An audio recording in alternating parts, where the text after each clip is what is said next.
We have breaking news this morning. Overnight, Missouri senators approving a plan to provide over $100 million in aid for tornado-ravaged St. Louis. They also authorized hundreds of millions of dollars worth of incentives to try to persuade the Kansas City Chiefs and Royals to continue playing in Missouri in new or improved stadiums.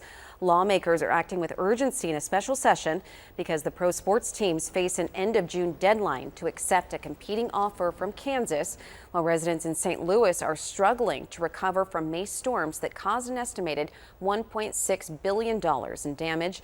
Both need to be approved by the House.